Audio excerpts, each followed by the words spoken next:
That's where your family went.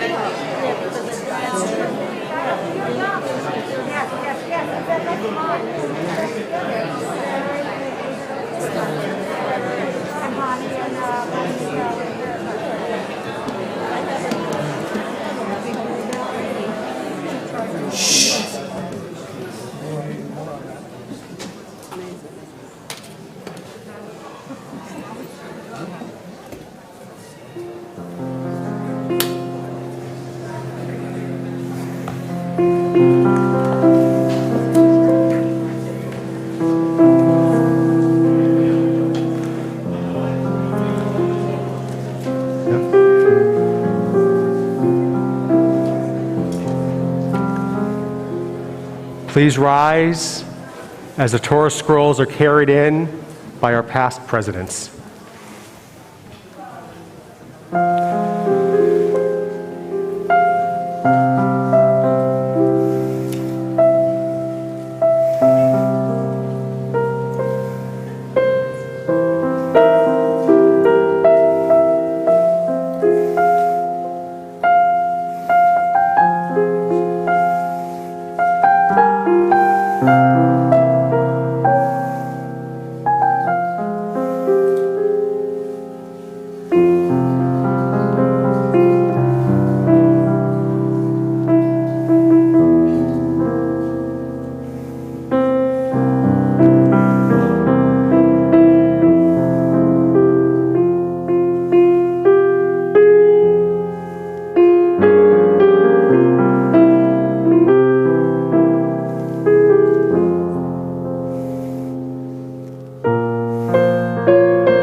Please be seated.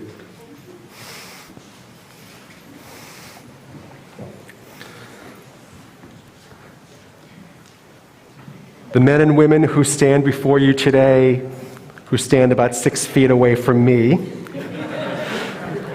are the people upon whose shoulders we stand.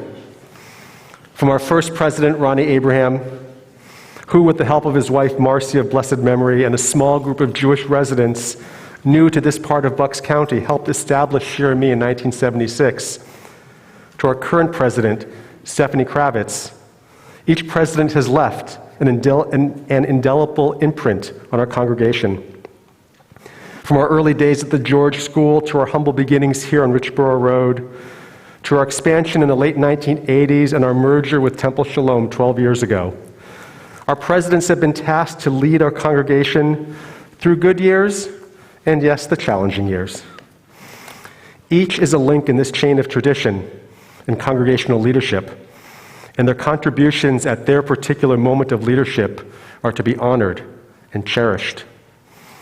The past presidents of Shir Me and Temple Shalom have sustained Jewish life in Bucks County, and without them, we would not exist, nor would we continue to thrive throughout an ever-changing Jewish landscape. We are grateful to each of you for your service to the congregation, your leadership, and the many gifts you continue to bestow upon us to this day. Thank you for all you have done, for all you continue to do for Shir Me and more. Thank you. Back to you, Steve. Thank you.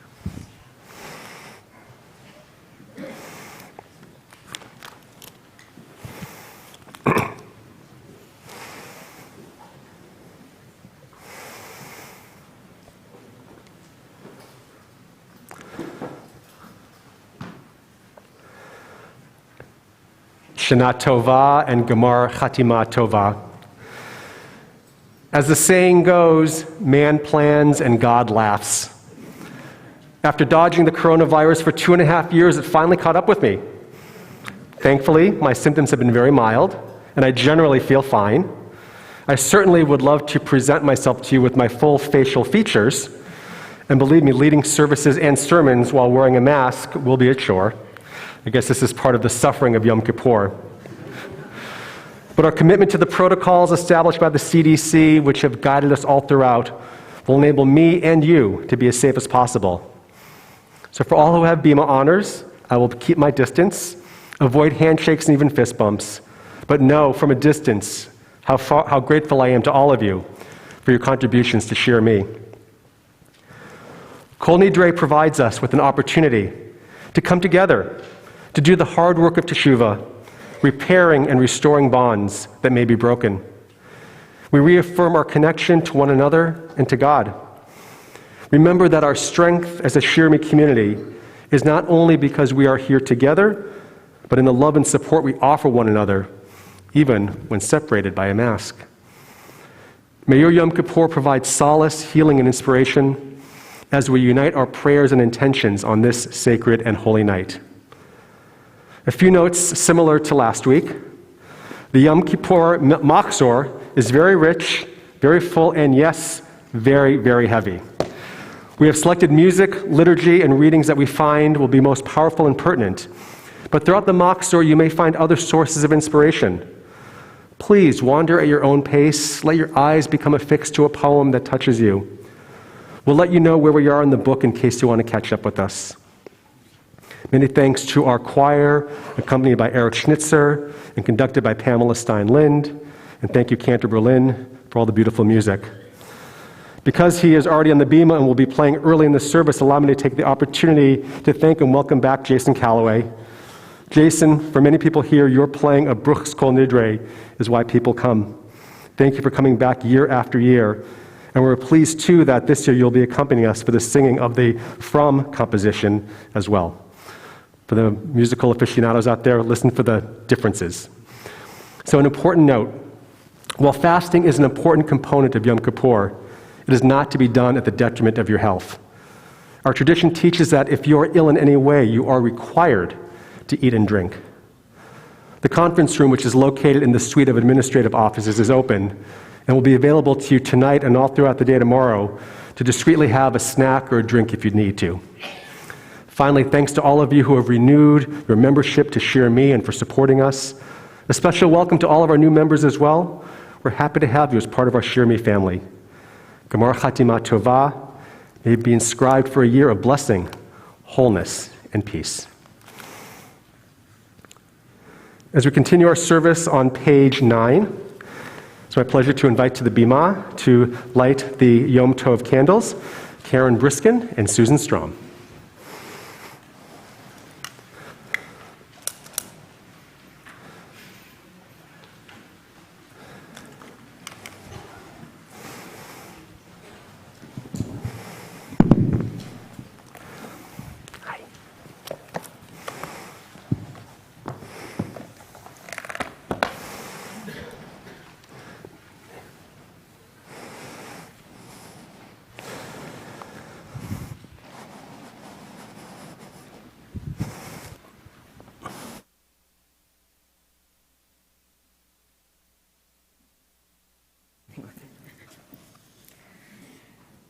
Baruch atah Adonai Eloheinu melech haolam asher kitshanu b'mitzvotav v'tzivanu lahadlik ner shel yom hakippurim.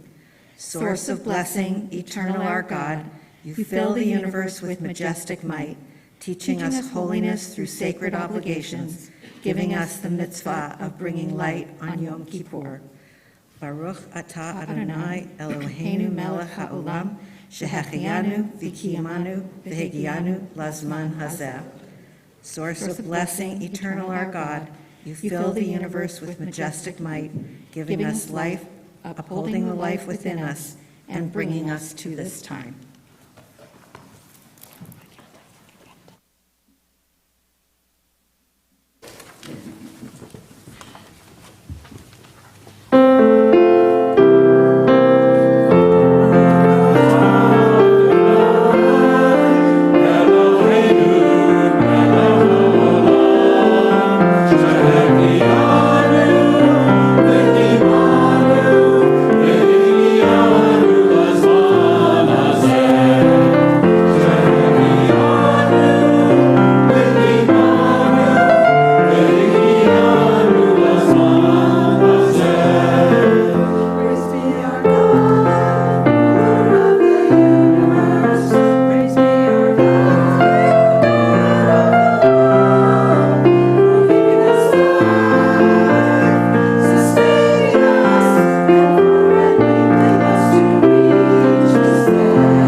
On page 15,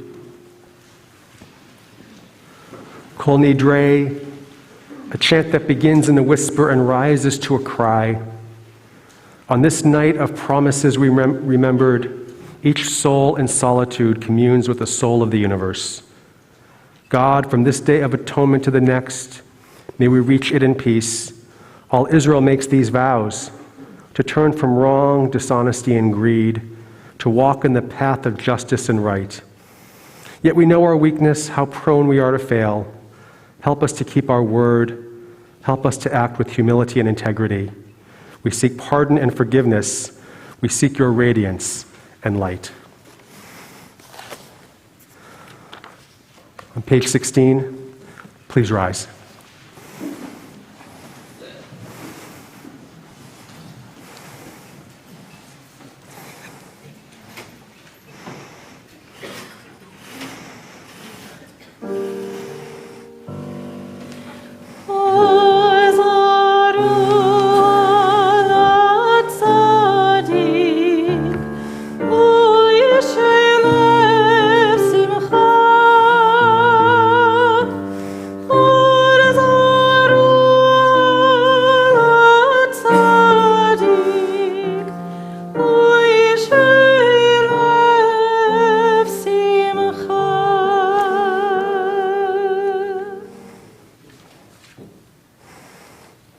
on page 19. Let our speech be pure and our promises sincere. Let our spoken words, every vow and every oath, be honest and well-intentioned. Let our words cause no pain, bring no harm, and never lead to shame, distrust, or fear. And if after honest effort we are unable to fulfill a promise, a vow, or an oath, may we be released from its obligation and forgiven for our failure. Let our speech be pure and our promises sincere.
On page 20, choir, please stand still. The Torah's out. Choir, please stand. The Torahs are still out. Thank you. All shall be forgiven, the entire community of Israel, and the stranger who lives in their midst, for all have gone astray in error. Moses prayed to God, as you have been faithful to this people ever since Egypt, please forgive their failings now, in keeping with your boundless love. V'sham ne'emar, v'yomer Adonai salachti kidvarecha, and God replied, I forgive as you have asked. Turn the scrolls to Eric.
Stunning as always, Jason. Thank you.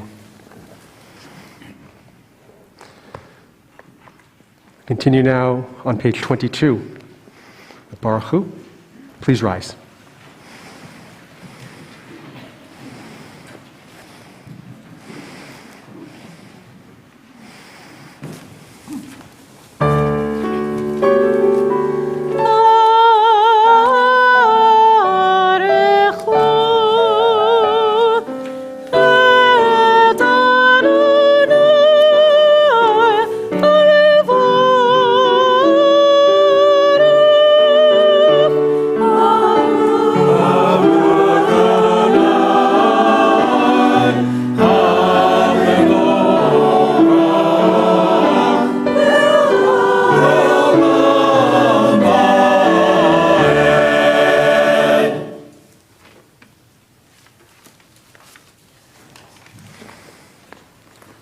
Continue on page 25. Natalie Cohen and Stacy Salzman.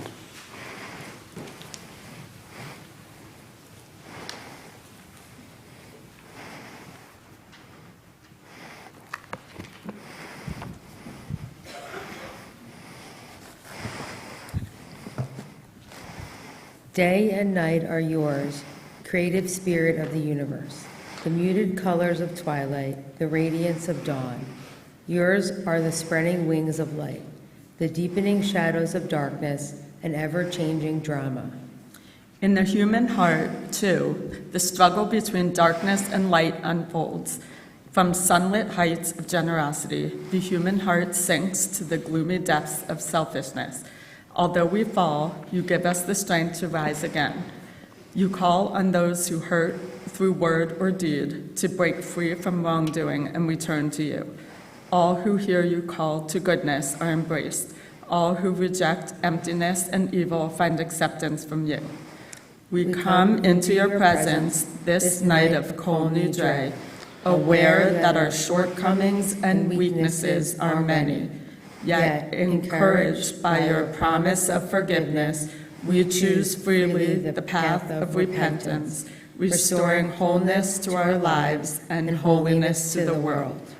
Baruch atah Adonai, ha'ma'ariv ha'aravim. Blessed are you, Adonai, creator of twilight and dusk. Thank you. Thanks.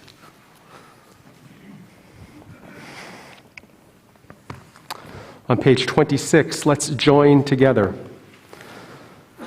Love beyond all space and time, your love enfolds your people Israel. We receive it in your teaching, your gift of Torah, sacred obligations, discipline, and law. So let us speak these teachings when we lie down and rise up, and find joy forever in your Torah and mitzvot. They are the very essence of our life, ours to ponder and study all our days. May we never lose or be unworthy of your love. Baruch atah Adonai, Ohev Amo Yisrael.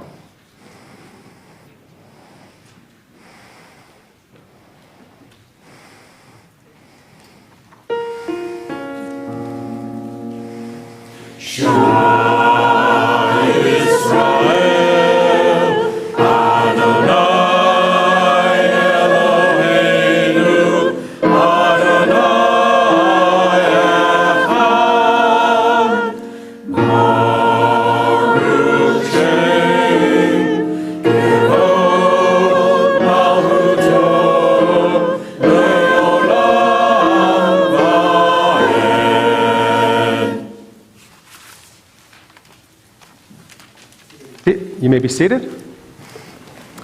Drew Holtzman will lead us in Via Hafta, page 30.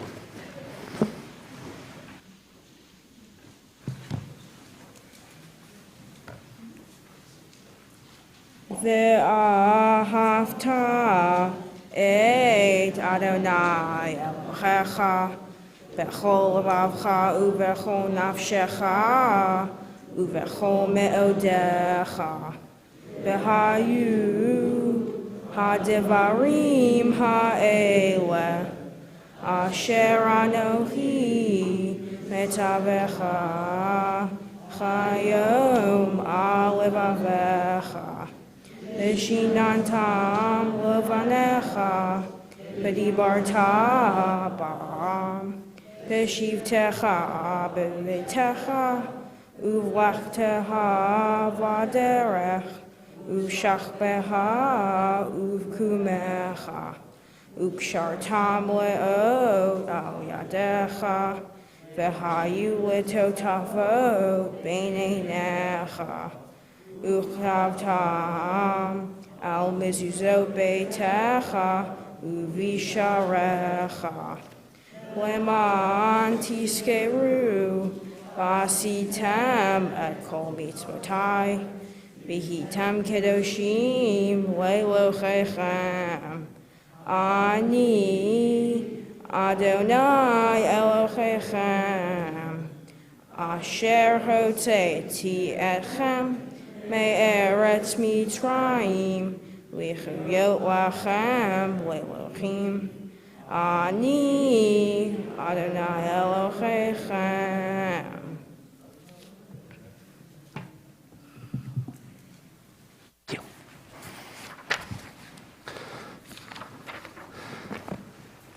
We continue on page 38. I'd like to invite Joe and Johanna D'Amedio to lead us in the reading True and Faith on page 38.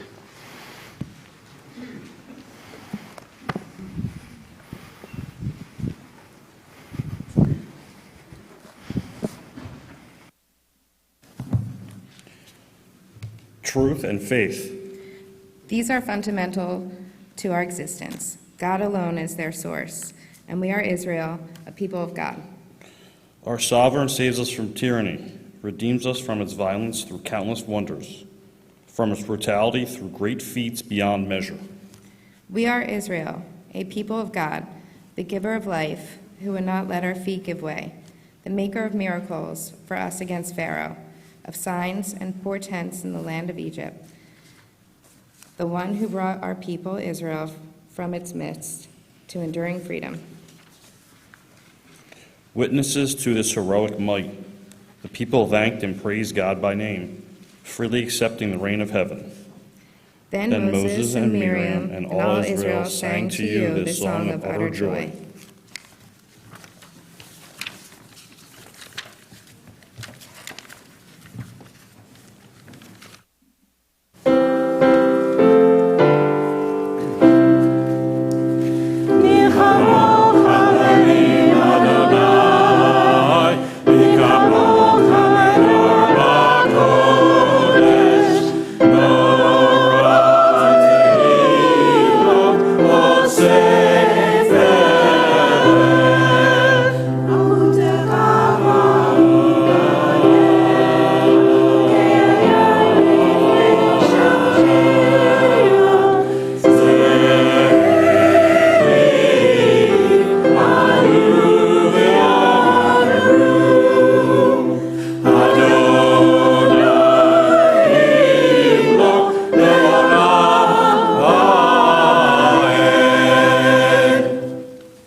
On page 46, as we prepare for Hatfilah, for these prayers of praise and thanksgiving and repentance as well. Have mercy upon me, O God, as befits your faithfulness. In keeping with your abundant compassion, blot out my transgressions. Wash me thoroughly of my iniquity and purify me of my sin, for I recognize my transgressions and am ever conscious of my sin. Please rise as you're able, on your feet or in your heart.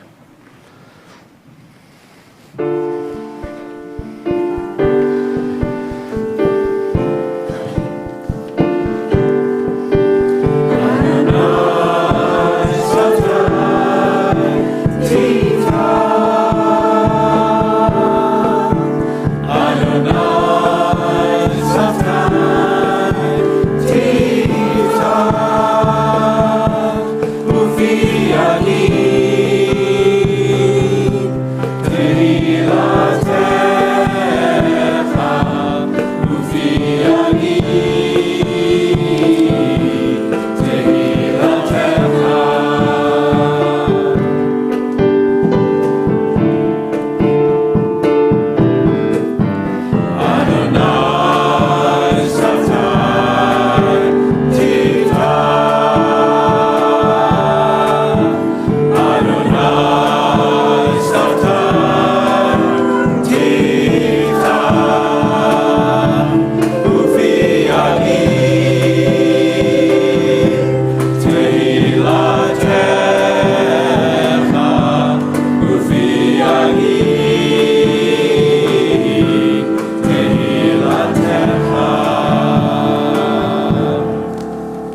Baruch atah Adonai, Eloheinu, Elohei Avotenu, Elohei Avraham, Elohei Yitzchak, Elohei Yaakov, Elohei Sarah, Elohei Rivka, Elohei Rachel, Elohei Leah, Ha'el HaGadol, HaGibor VeHanora, Elyon, Gomer Chasadim Tonim, Vekonei Akol, Lezocher Chasdei Avot Ve'imahot, U'mevik Yodalim Lebneihem, Lema'an Shemo Ve'ahava.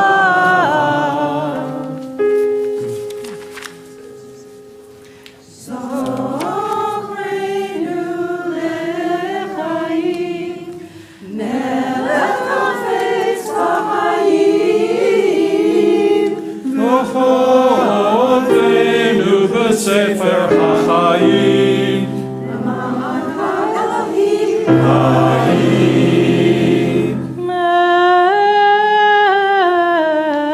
Melech Ozer Mashiach Magen.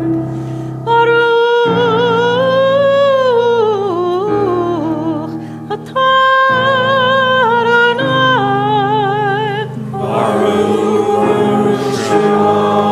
Magen Avraham Bezrat Sarah.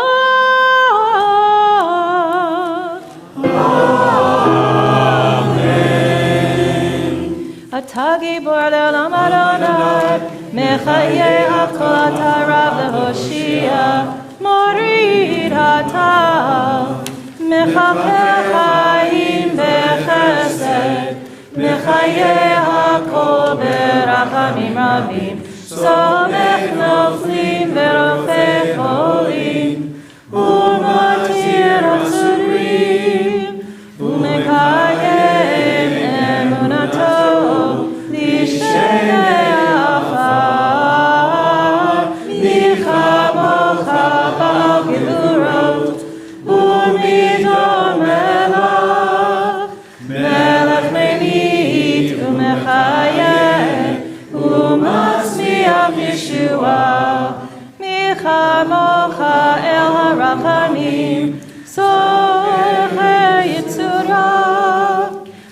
לחיים, לחיים, ברחמים, למען אתה לחיות הכל, ברוך אתה אדוני, מחיה הכל.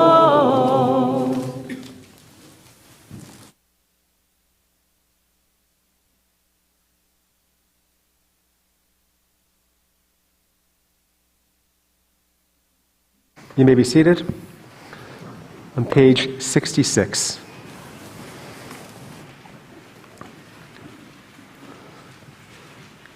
Eloheinu ve'Elohei avotenu ve'imotenu machal. Our God and God of our forebears, pardon our failings on this day of atonement. Erase our misdeeds. See beyond our defiance. Let's continue together.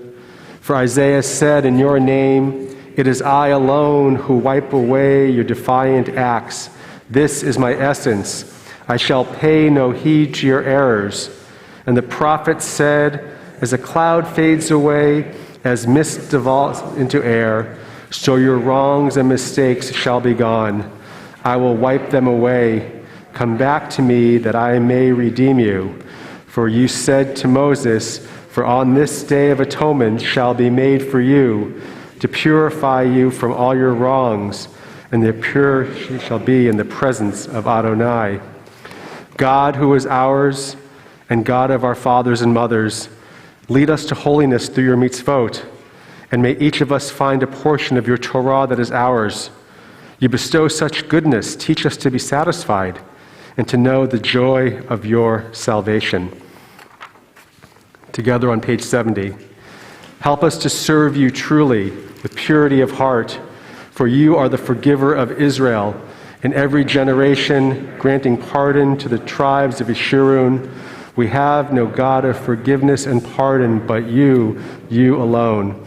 You are blessed Adonai, sovereign who forgives our failings and pardons the failings of your people, the house of Israel. You banish our guilt from year to year. You reign in majesty over all the earth. You sanctify the people in the day of atonement. Please pray silently through page 81.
Good Yantif. Tonight, we begin 25 hours of introspection and soul-searching. It's punctuated by the powerful melody of Kol Nidrei. I've been reflecting on things in my own life, how I can do better and be better.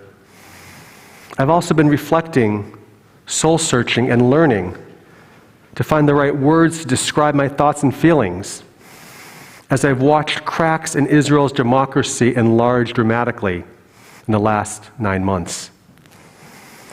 Now, I'm not sure how much the recent political events of Israel centered around the judicial crisis resonate among our congregation, but this crisis is of great concern to me. Some of you have firm opinions gleaned from poring over Israeli newspapers and podcasts. while others may not yet have enough background to form an opinion. Tonight, I don't want to tell you what to think. Instead, I want to share how I feel about the current situation in Israel. I wish I could give a sermon like Rabbi Goldberg did last year, a heartfelt love letter, but I can't, not this year, at least. Not when I see a country I dearly love tearing itself apart from within. My lament results from the ongoing battle for the soul of Israel's democracy. For the last 9 months, the ruling coalition of Israel's Knesset, its parliamentary government, led by the most far right-wing government in Israel's history, has introduced legislation that would radically alter the power of Israel's Supreme Court and the entire justice system. These changes would eviscerate the Supreme Court's ability to curtail extremist legislation, and it would pose a real threat to Israel's democracy. Many pundits and politicians, even those associated with Israel's center-right, warn of Israel's latest existential threat caused by Israel's current government. Extremist ministers and members of the Knesset want to overhaul the existing judicial system completely. As the Times of Israel noted a while back, quote, simply said, the coalition is advancing legislation that would bring Israel's judiciary largely under coalition control, almost completely prevent the High Court of Justice from acting as a brake on the executive and legislature, leave basic rights unprotected, especially for vulnerable and minority communities, and give near unlimited power to the governing majority. Israel has faced existential threats before, too many times. In the days leading up to the 1967 Six-Day War, many Israelis believed that their country might be destroyed by its enemies that surrounded them. Following the surprise attack 50 years ago today on Yom Kippur in 1973, the nation had to undergo a serious process of cheshbon hanefesh, deep and penetrating soul-searching. Were they so confident in their military might that they overlooked the serious threats across their borders that left them unprepared? The assassination of Prime Minister Yitzhak Rabin in 1995 at the hands of an extremist religious zealot, a person rooted in the same ideology practiced by a few current members of Knesset, dismantled any future possibility for peace between Israel and the Palestinians. It forced Israelis to question what people learned from their radical rabbis and their yeshivas. Israel's Declaration of Independence calls for it to be a Jewish state, open for Jewish immigration and the ingathering of exiles, and a democratic state based on freedom, justice, and peace, as envisaged by the prophets of Israel. It will ensure complete equality of social and political rights to all its inhabitants, irrespective of religion, race, or sex. It will guarantee freedom of religion, conscience, language, education, and culture. This year, Israel is at risk of losing its democracy. The judicial crisis in Israel is its latest and perhaps most consequential existential threat in its history, in a country that has seen its fair share of crises. Now, the intricacies of the current judicial crisis are too complicated to explain in a 15-minute sermon. Nuance requires time and space and dialogue and discussion, so look for future lifelong learning classes that will help us dive deeply into issues surrounding the crisis. However, on a fundamental level, the proposal to overhaul the judiciary would remove the checks and balances that the Supreme Court provides to limit the power of the government to enact laws that violate its democratic principles, especially regarding civil and human rights and equal protection for all its citizens. This effort to overhaul the judiciary has spawned a movement that continues to draw more than 100,000 people to protest every Saturday night since last January in the streets of Tel Aviv and Jerusalem and points in between. Last February, I had the opportunity to be in Israel. I was in Tel Aviv for Shabbat, which coincided with the early weeks of the protests, which I decided to join that Saturday night. Chants of demokratia, democracy, filled the air. Posters advocating for the rights of the LGBTQ community and other marginalized communities were present everywhere. The protest was both defiant and festive and large. And last night marked the 39th consecutive week of demonstrations of at least 100,000 people and more. The protest movement is concerned, even terrified, that if the proposed legislation becomes law, then the ruling coalition could strike down basic laws established by the Supreme Court, especially laws that uphold its democracy, by protecting Israel's vulnerable citizens, the LGBTQ community, Israeli Arabs, immigrants, even Reform Jews. No question that is always on my mind as I reflect and this year lament is what role, if any, do I have in this dispute? I'm an American Jew and a Zionist who cares deeply about Israel, both her Jewish and democratic characters. But I am not Israeli. I have not cast my lot with my Israeli brothers and sisters. Do I have the right, then, to lift my voice? If I heed the words of prominent pundits and thinkers, including centrists like Daniel Gordis, Yossi Klein Halevi, and Matty Friedman, they believe American Jews should speak up. They wrote a powerful editorial in the Times of Israel last February, imploring the North American Jewish community to raise our voices. They reminded us that although Israel belongs first to all its citizens who have the final word, Israel also matters to the Jewish people. They write, quote, "When an Israeli government strays beyond what your commitments to liberal democracy can abide, you have both the right and the responsibility to speak up." Others, including former member of Knesset, Michal Kotler-Wunsch, offer a different opinion. She writes, "Better for North American Jewry to identify together ways in which its voices, experiences, insights, and understanding of democracy can inform and assist in the ongoing process of nation building. Certainly, this miraculous country can benefit from engagement with those who have more seasoned democratic experience," she continues. "Encouraging diverse viewpoints, the open exchange of ideas would underscore the legitimacy, indeed dignity, of their differences from each other, even within our own families." So do we lift our voices in opposition, offer our insight and perspective to help find a solution? Or do we remain observers on the sidelines and watch a far right-wing coalition potentially dismantle 75 years of democracy in Israel? Like many disputes, the answer lies somewhere in the middle. I want to be clear. I, like the majority of Israelis, are concerned about the legislation in its current form. However, I, like most Israelis, know that the judiciary is far from perfect and reforms are necessary and overdue. The Supreme Court remains an elitist and insular body. It lacks the diversity of the people they represent, especially Mizrahi Jews, those who trace their ancestry to the Middle East and North Africa, and Israeli Arabs too. Mizrahi Jews, comprising nearly 50% of Israel's Jewish population, feel underrepresented by the courts.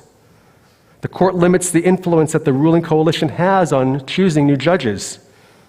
Reforms, yes, are necessary, but a complete, fast-tracked, one-sided dismantling and overhaul of the current system is not the solution.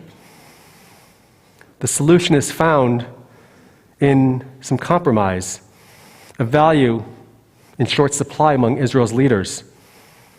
Israel may face an internal existential threat unlike anything it has seen before, unless both sides can come to a compromise. Earlier this spring, Israel's President Isaac Herzog negotiated a compromise with concerned parties. It was on the cusp of being accepted by the ruling coalition and the minority opposition, until the far right-wing voting bloc of the ruling coalition backed out. For them, it was all or nothing. So why is compromise so hard to achieve? Because both sides see it as a sign of weakness, not strength. And today it feels very distant and elusive. Many people talk about bridging the gap between the left and the right. But I believe that Israel needs a keystone more than a bridge. For example, a bridge helps connect one side to another over an obstacle, a river or a gorge. Each side remains anchored and far apart. A keystone, however, brings people together.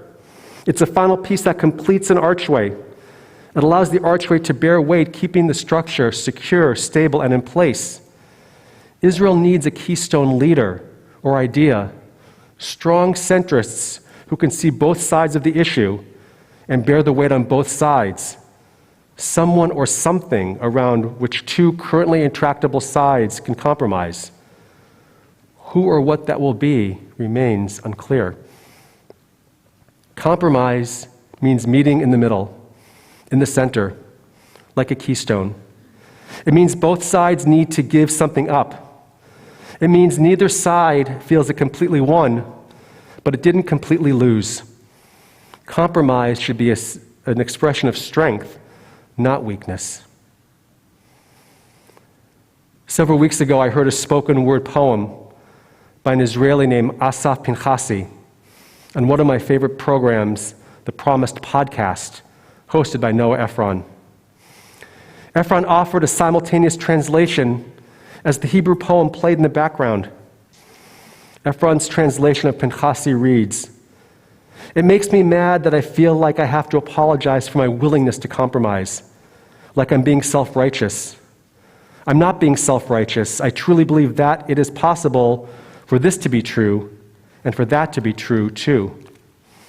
There's this idea that whoever doesn't pick a side has no character. He's parv. Not meat, not milk, just parv. Parv is character. And here's my favorite line from the poem. Parv is the choice to eat something that tastes worse so that everyone can eat together. Again, parv is the choice to eat something that tastes worse so that everyone can eat together. The ruling party and the opposition must become parv for a time, to give up some things and find the compromises that will satisfy those on the right who feel that the judiciary overreaches too much, too often, and those on the left who feel that any changes will fundamentally alter Israel's democratic nature. Compromise is a Jewish value. Our sages compromise regularly. Perhaps the most famous example centers on a mezuzah. Now, do you know why we hang a mezuzah on a doorpost at an angle? It's a result of a compromise between two schools of thought. One school believed that it should be hung vertically and the other horizontally, and that fixing it on an angle was that compromise. Both sides had to be less rigid and more flexible to find a solution that everyone could live with. So back to an earlier thought. What can I do, or should I do, or not do? Gordis, Klein Halevi, and Friedman remind us that when someone you love is in danger, you draw closer. This is a moment for diaspora Jews, they write, to find common ground with Israelis. They suggest that we organize study groups to familiarize ourselves with the issues and invite representatives of the democracy movement to our community to educate us. We can directly support Israeli nonprofit organizations that support the democracy movement and other groups that promote an agenda rooted in equality and rights for all of Israel's citizens. We can join ARTSA, the Association of Reformed Zionists in America, and support the Israel Religious Action Center, both arms of our reform movement that are fiercely advocating and demonstrating in Israel to promote religious equality and advance the rights of all Israelis. When I went to Shabbat services in Tel Aviv last February, the night before I joined the weekly protest, I was surprised by the choice of the opening song. Ein li eretz acheret. I have no other land. Written by Ehud Manor, it became popular in 1986 as an anthem for so many of Israel's laments, both on the left and the right, whenever there was a sense of loss or despair. Different groups have adopted it as their rallying cry. Manor writes, "I have no other country, even if my land is aflame. Just a word of Hebrew pierces my veins and my soul. With a painful body, with a hungry heart, here is my home. I will not stay silent because my country has changed her face." Ein li eretz acheret is one of the rallying cries of the protest movement. They loudly declare that Israel is their home, even when it is aflame. They don't remain silent, even as the country tries to change its face. From afar, we recognize that Israelis have no other country. Diaspora Jews have no other spiritual homeland. When the land is aflame as it is right now, we do not remain silent and let it burn. We educate ourselves, we act, and we support those working tirelessly to preserve Israel's Jewish and democratic character. Israel has always faced threats from the outside and the inside, and Israel has always overcome them. I pray that this time is no different, and that voices of reason and compromise will prevail in order to preserve the Israel, imperfect as it is, that I love and cherish so much. Because Ein li eretz acheret, I have no other land. Here is my home.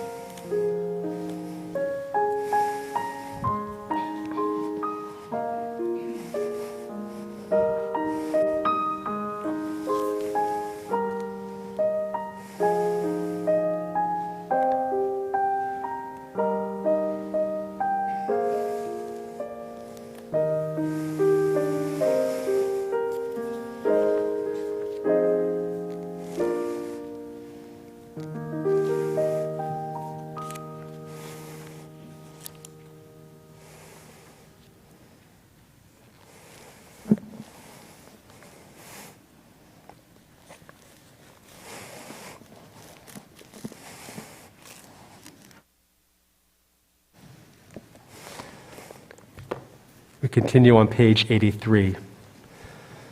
This kavanah before we enter into the vidui, the confession. Jill?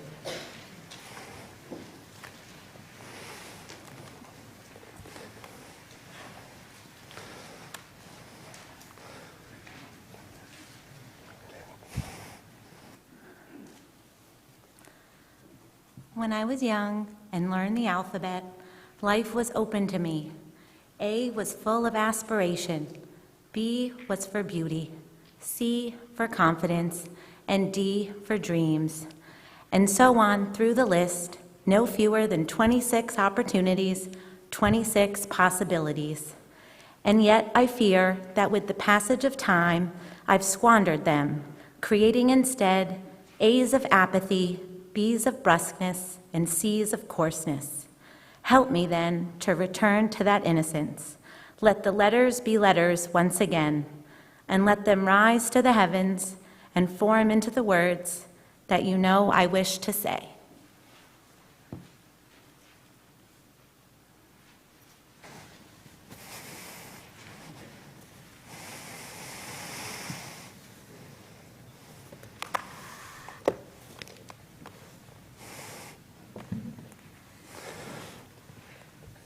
Over the course of the next 24 hours, we'll be saying vidui, these confessions. There's the vidui zuta, the short confession, which we'll share in just a moment. There's the vidui rabbah, the long confession, which we will share tomorrow.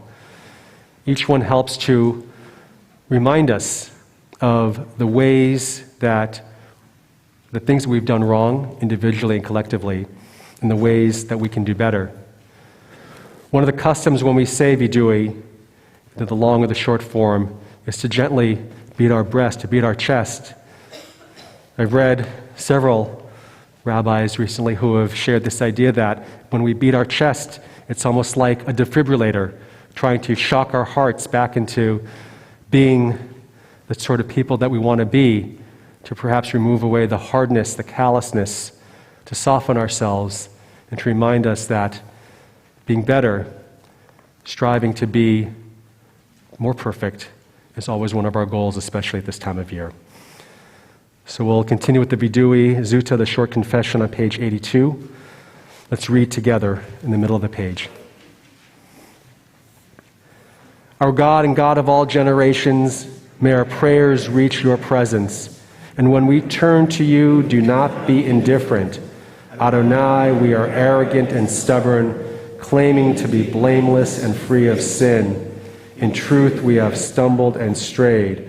We have done wrong. Continue on page 86. Actually, we'll be doing Vidui Rabbi. Apologize. Tomorrow's Zuta. And we'll join together.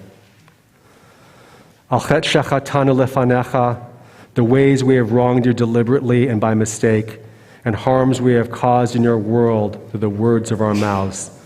Al chet shechatanu lefanecha, the ways we have wronged you by hardening our hearts, and harm we have caused you in your world through careless speech. Al chet shechatanu lefanecha, the ways we have wronged you through lies and deceit, and harm we have caused in your world through gossip and rumor. Al chet shechatanu lefanecha, the ways we have wronged you by judging others unfairly, and harm we have caused in your world through disrespect to parents and teachers. Al chet shechatanu lefanecha, the ways we have wronged you through insincere apologies, and harm we have caused in your world by mistreating a friend or neighbor. Al chet shechatanu lefanecha, the ways we have wronged you through violence and abuse, and harm we have caused in your world through dishonesty and business. V'al kulam Eloah slichot, slach lanu, machal lanu, kaper lanu. For all these failures of judgment and will, God of forgiveness, forgive us, pardon us, lead us to atonement. Al chet shechatanu lefanecha, the ways we have wronged you openly and secretly, the harm we have caused in your world by losing self-control. Al chet shechatanu lefanecha, the ways we have wronged you through sexual immorality, and the harm we have caused you in your world through consumption of food and drink. Al chet shechatanu lefanecha, the ways we have wronged you by giving in to our hostile impulses, and harm we have caused in your world through greed and exploitation. Al chet shechatanu lefanecha, the ways we have wronged you through cynicism and scorn, and harm we have caused in your world through arrogant behavior. Al chet shechatanu lefanecha, the ways we have wronged you by hating without cause, and harm we have caused in your world through offensive speech.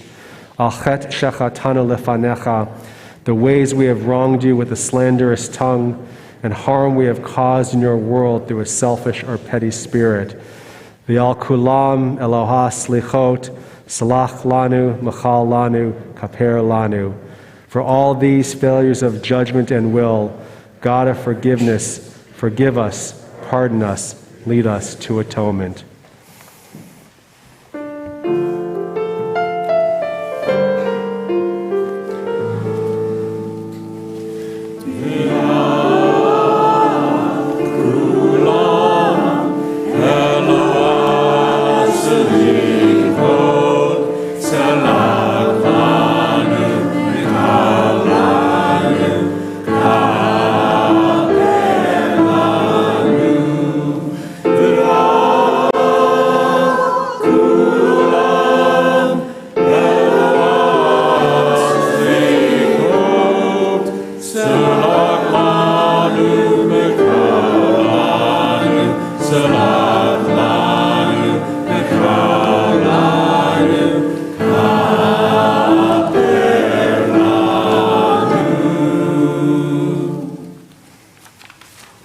Please pray silently through page 95.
וכבל ברחמים, ברחמים וברצון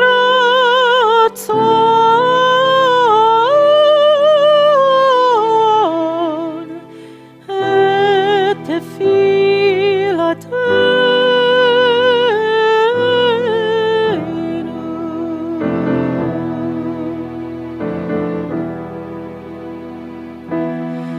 השיבנו אדוני אליך, השיבנו אליך ונשובה, חדש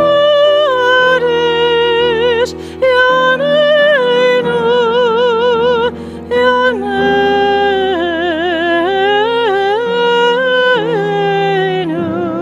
כקדם.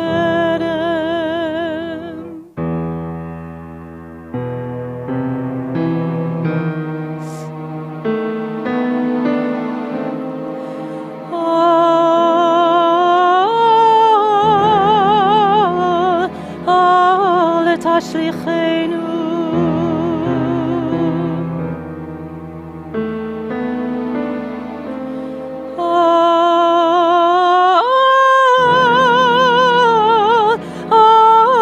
תשליכנו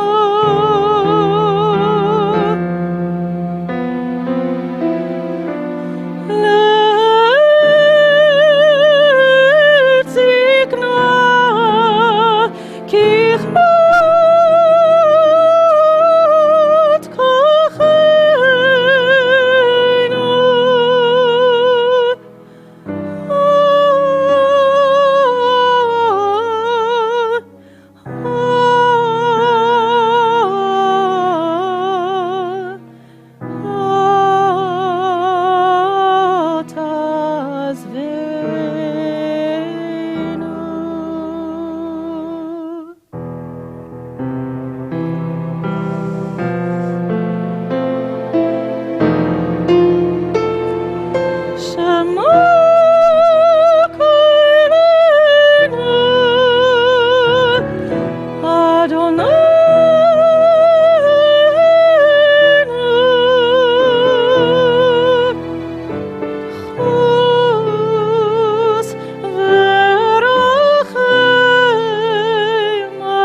וכבל ברחמים, ברחמים וברצון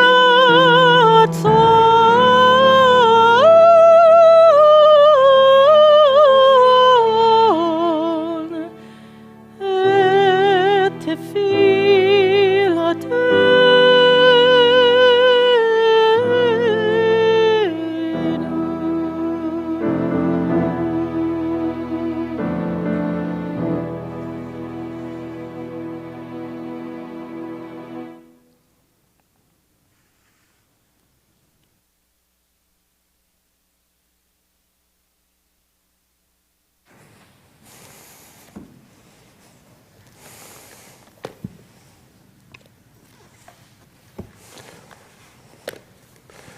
We continue on page 107.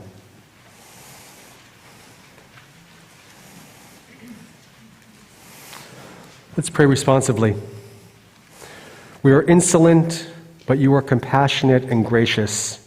We are stubborn and stiff-necked, but you are slow to anger. We persist in doing wrong, but you are the essence of mercy. Our days are a shadow passing by, but you are existence itself, your years never ending.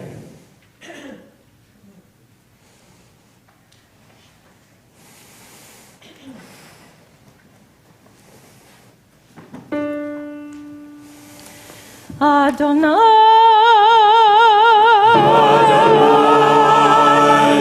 Adonai,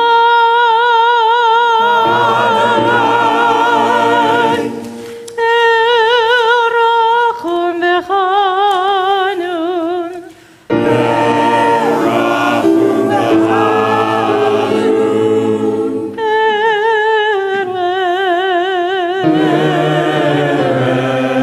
Apayim.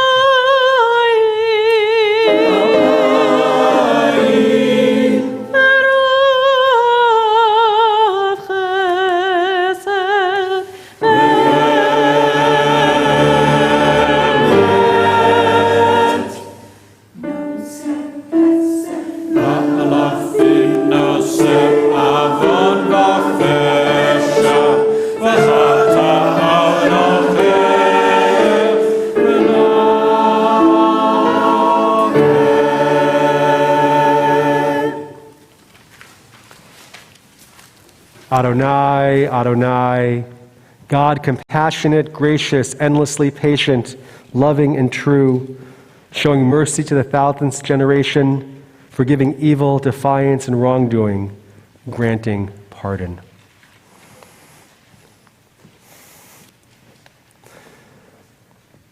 Continue with Avinu Malkeinu on page 112. Page 112. I'd like to invite Karen and Dan Sturkin to come to the Bima to open the Ark. As the Ark is opened, I invite you to please rise on your feet or on your heart, whichever is most comfortable.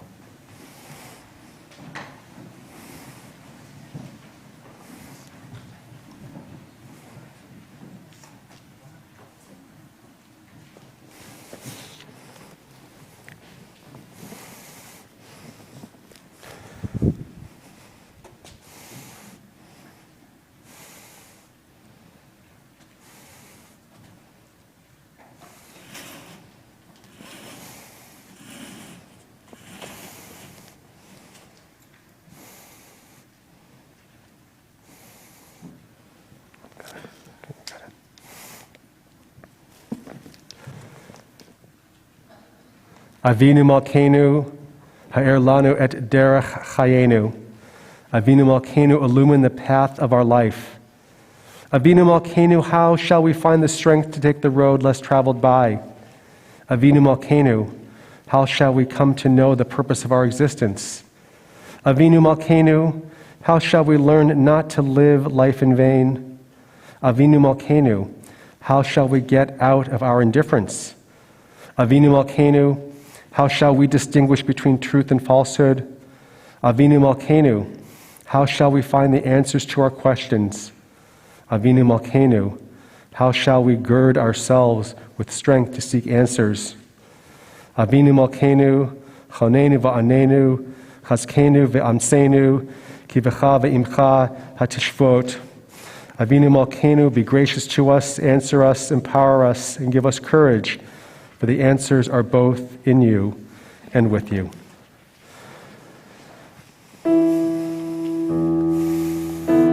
Avinu Malkeinu, Shema Koleinu. Avinu Malkeinu, Chatanu lefanecha. Avinu Malkeinu, Le'ol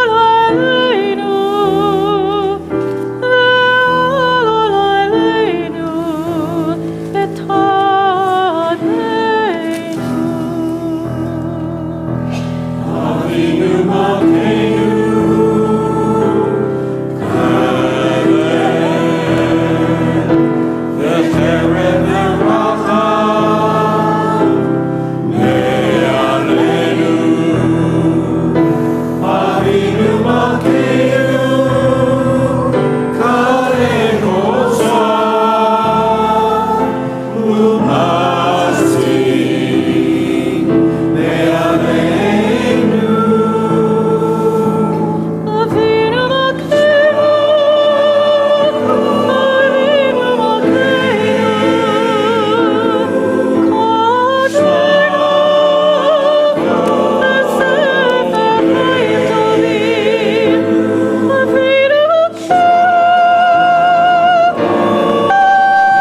All right, Missed that step. there you go.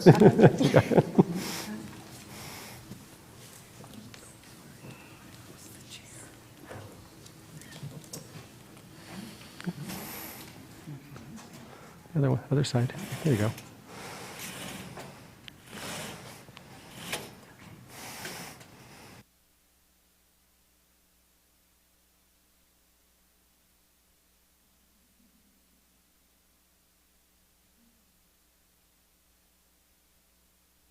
You may be seated.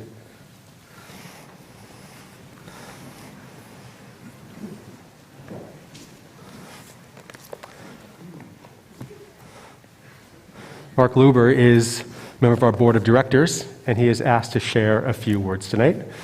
Mark, please.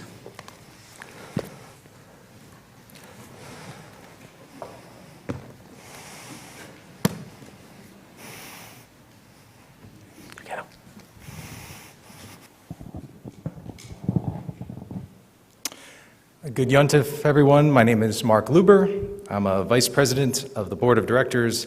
I'm Zach and Natalie's dad, and more often than not, I am the food bank guy. While normally I'm asking everyone for food donations, today I would like to talk about something else. But FYI, we are just under 10,000 pounds, and the goal is 16,000 pounds. So also food donations. I'd like to thank Rabbi Briskin and our Circle of Giving co-chairs, Debbie Stevens and Merrill Reese, for allowing me the opportunity to speak to all of you today. I asked if I could share a bit about my family's story here at Shirami, the importance of our community, and our desire to give back. My wife Jackie and I moved to Newtown in August of 2010. I was working 7 days a week, traveling nearly 4 months out of the year. Jackie would bring our son Zach here for Mommy and Me, Miss Marilyn's music classes, then summer camp, and we eventually enrolled him in the twos of our early learning center. From the very beginning, my family was a part of the Shirami community. And as I reflect back on that time, we paid for the classes, the ELC for Zach, and our dues as congregants. And at the time, I thought that was enough. Now, my daughter Natalie was not too far behind, and based on the incredibly nurturing experience that Zach was having here, there was no question that we would also enroll her in the ELC. Jackie and I would participate in the parent activities, and soon all 4 of us were building friendships, many of which continue to this day. And we paid the additional tuition for Natalie, sent the kids to school with tzedakah and a can of food for the food bank. And at the time, I thought that was enough. As the years went on, we enrolled both kids into religious school. We went to the high holiday services and the graduation ceremonies. We supported the Purim carnivals, Hanukkah bazaars, countless fundraisers, and more. And while I knew how important Shirami had become to our family, I still thought that was enough. Then a few years ago, I decided to get more involved by joining the board of directors, and I have the privilege of working alongside a remarkable group of people that are constantly striving to improve Shirami. I've watched our congregants donate their time and energy into the growth of our food bank, as well as the start of the Code Blue program, led so incredibly by the Churkin and Roth families. Rock and Camp Shabbats, Humintashen baking, the Purim Spiel and party, the golf outing with mahjong and cards, May 13th, mark your calendars, and so much more. And we safely navigated our way through a pandemic. And I see so much on the horizon that we are working on and excited about. And now here I am at 46 years old, and as I reflect on the impact that Shirami and this community has had on my family, I have come to realize that, in fact, it was not enough. And here's why. Because those programs Jackie attended with my kids so many years ago helped make them feel loved and cared for when I couldn't be here. The ELC and our phenomenal teachers nurtured our children and have had a dramatic impact on how they learn and the kind and decent humans that they have become. It's because Jackie and I forged some of our closest relationships here at Shirami, friends we have leaned on during tough times and celebrated fiercely with during the best of times. It's because our religious school prepared both kids for their bar mitzvahs, but more importantly, they helped teach them kindness, respect, and what it means to be Jewish, because they've gained a great appreciation for Israel and its vital importance to us. It's because Rabbi Goldberg came to visit and comfort us when my dad was in the hospital, and because Rabbi Briskin said just the right things at the funeral. Because so many congregants and board members reached out to support Jackie and me, the kids, and my mom. It's because Shirami is not just a synagogue, it is our community. It is vibrant, it is meaningful, it is compassionate, and it is ours. I'm so happy to see the different faces of that community here tonight and throughout the year. Like the members who started Shirami in 1976, to all of you who have helped chart our course since, we thank you. I know that my story and the stories of so many others here would be very different without your contributions. Please know that the current board of directors continues to build upon that foundation. We recognize the importance of this community, and we know we must protect it and sustain it for future generations. Or the families just starting out at the ELC, as Jackie and I did so many years ago. Those of you with children on the verge of their bar mitzvah or confirmation. Empty nesters with their kids off at college, beginning their own journey. Each of you individually playing a critical role in making Shirami such a special place for all of us. And so I'm asking everyone today for your help. And that help comes in two really important ways. The first way is simply by getting more involved here at Shirami. Whether it's joining some of our auxiliary and social groups, volunteering to help in any number of Tikkun Olam activities, signing up for a committee, or maybe the board of directors. Your experience and influence will serve to make our congregation stronger, because our community thrives when we all participate. The second way is to support our circle of giving. These contributions allow us to maintain a range of programs, improvements, and to plan prudently for what comes next. Recently, it has provided investments for Code Blue Shelter, as well as our ELC and religious school. It allowed us to purchase a new piano and sound mixer for the sanctuary, as well as important building enhancements, including upgraded security and a fire system to keep our families safe.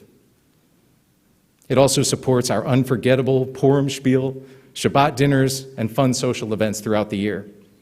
We have used it for necessary refurbishments around the building and essential long-term improvements that have to be addressed. Your support of Circle of Giving allows us to think bigger about our future and to ensure that our community will be here for you and for your children. And so I'm asking you to join me and my family by contributing to our Circle of Giving in a manner that's meaningful to you and to your family.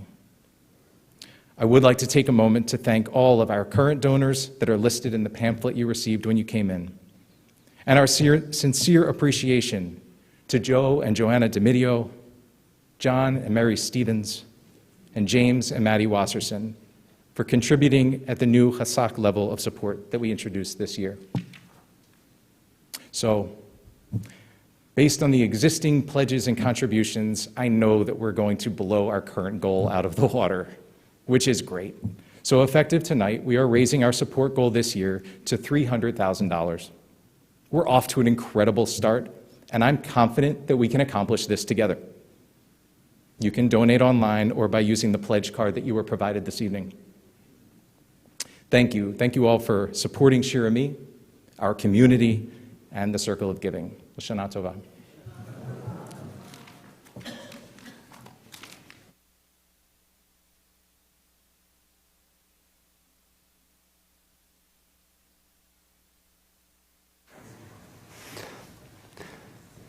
Thank you, Mark, for sharing such a wonderful story, beautiful words, and hopefully a call to action from our congregation. So thank you, Mark. I'd like to invite Stephanie Kravitz to share a few announcements.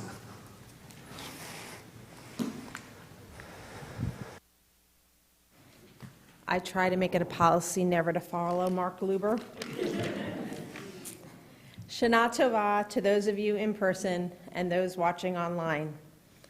Thank you to Rabbi Briskin and Cantor Berlin for leading us tonight in prayer, and to Rabbi for your thoughtful sermon. Thank you to Pam Lynn Eric Schnitzer, our amazing choir, as well as cellist Jason Calloway. Our Kol Nidrei services would not be the same without you. Thank you to Becky Markowitz and Debbie Stevens for organizing our Torah processional. This has become a cherished tradition, allowing us to acknowledge the leadership and guidance of our past presidents and how they pass it to our current leaders. Finally, thank you to Mark for sharing your thoughts on why you give. Please refer to your service brochure for tomorrow's schedule. But here's a few highlights for those who don't like to read. At 9 a.m. is our young family service, and at 10:30 is the adult morning service. Our youth experience will be here in the sanctuary at 1 p.m. That's here in the sanctuary, not at Tyler Park, not at Core Creek Park. It will be raining. We will be here in the sanctuary. For those who wish to spend the day in the synagogue, there are many opportunities for you to do so. Please look online, look in the brochure, or just hang out. We'll show you where to go. 4:30 is Yiska, where we'll hear from Rabbi Strom, and we will conclude with Neela immediately after. The sanctuary will be available as it is every year, with the ark doors open for those who want to sit and reflect between service opportunities. There is an urgent need for food now in Bucks County. Support our food drive. As Mark said, 16,000 pounds. I went shopping this week and only chose heavy things. You can drop off your donations anytime up until the big food distribution on Monday, October 2nd, and monetary contributions are always welcome. Shermy is also conducting our winter clothing drive, looking for new or gently worn clothing for men, women, and especially children, and clothing will be donated to Jewish Family and Children's Services. Mark your calendars for Wednesday, October 4th at 7 p.m. for Spirits in the Sukkah. And as you can see on your service brochure, December 1st through 3rd, we will celebrate and officially install Cantor Berlin as our new cantor. Not that she hasn't been working super hard since July. We will have a Friday night service that weekend, a Saturday night party, and a family event on Sunday, and we look forward to seeing everyone there. On behalf of the Board of Directors, I would like to wish you an easy fast and a sweet new year to all of you and those that you love.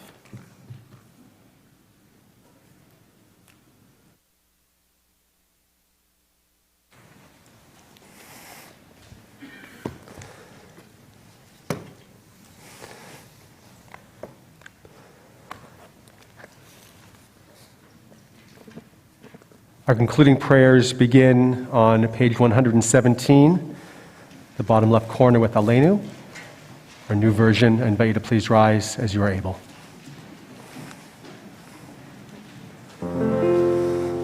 Aleinu l'shabeach l'adon hakol, latet gedula liotzer bereshit, shehu asanu l'shomrei ha'adama, vehu asananu l'shlichei ha'torah, shehu sam chayenu itam, v'kor aleinu im kol ha'olam, v'anachnu koreim u'mishtachavim u'modim lifnei melech malchei hamalchim hakadosh baruch hu.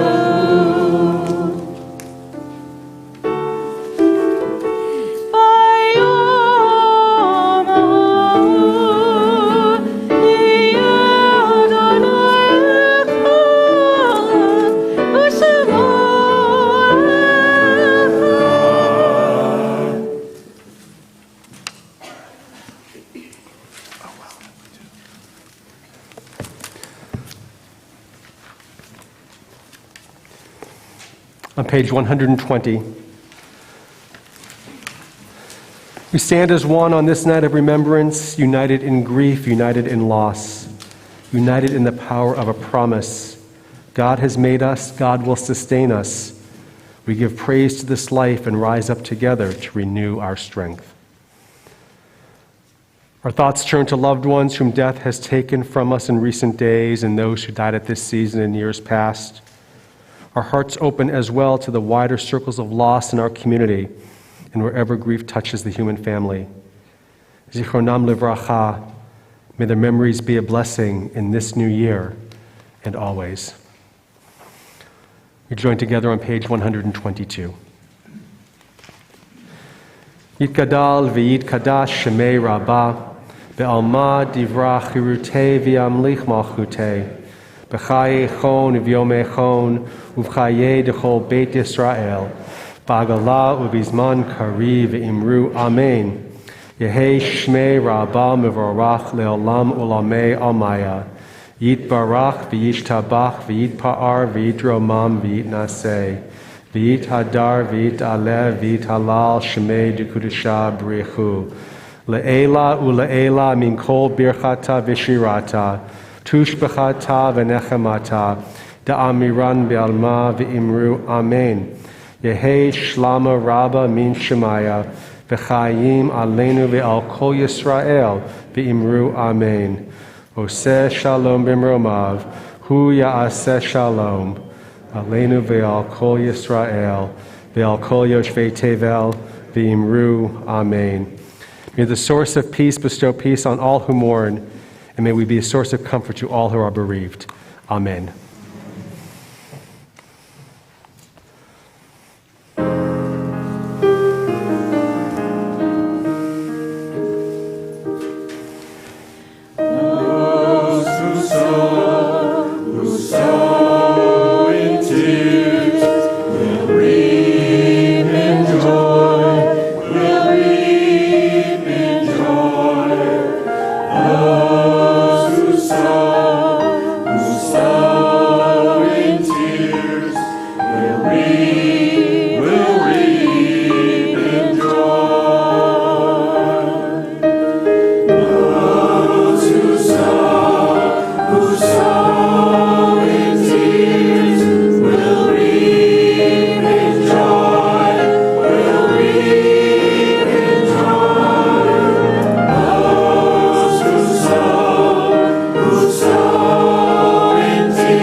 L'shana tova tikatevu v'tichatemu, may you be inscribed and sealed for a good year. Gemar chatima tova, may we all be inscribed for a year of goodness, peace, and blessing. See you tomorrow.